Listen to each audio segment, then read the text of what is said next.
ഈ തമ്പിന്റെ ബേസിൽ വരുന്ന വേദന അല്ലെങ്കിൽ ഡിക്യോവെയിൻ ടീനോസൈനോവൈറ്റിസ് നമ്മൾ മാനേജ് ചെയ്തു, വേദനയൊക്കെ വന്ന് അതിനെ മാനേജ് ചെയ്ത് കഴിഞ്ഞിട്ട് തിരിച്ച് വീണ്ടും ആ പെയിൻ വരാതിരിക്കാനായിട്ട് ശ്രദ്ധിക്കേണ്ട കാര്യങ്ങൾ എന്ന് പറഞ്ഞു കഴിഞ്ഞാൽ, നമ്മൾ എന്ത് ചെയ്യുമ്പോഴും ഒരു മൊബൈൽ കണ്ടിന്യൂസ് യൂസ് ചെയ്യുക അല്ലെങ്കിൽ മൗസ് യൂസ് ചെയ്യുന്നുണ്ടെങ്കിൽ ഒരു 20 മിനിറ്റ്സ് കഴിയുമ്പോൾ ഒരു ബ്രേക്ക് ടൈമർ എന്തെങ്കിലും വെച്ചിട്ട് സെറ്റ് ചെയ്തിട്ട് ബ്രേക്ക് നിർബന്ധമായിട്ടും എടുക്കുക.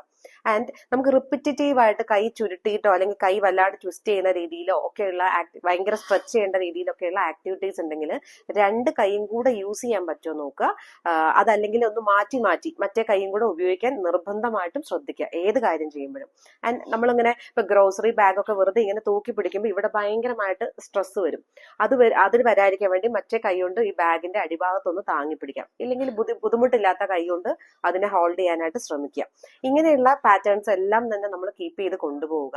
ഇതൊക്കെ ചെയ്തിട്ട് നമുക്ക് പിന്നെയും വേദന ചെറിയ രീതിയിലൊക്കെ വരാൻ തുടങ്ങുകയാണെങ്കിൽ അപ്പൊ തന്നെ റെസ്റ്റ് കൊടുക്കുക, ഐസ് വെച്ചു കൊടുക്കുക.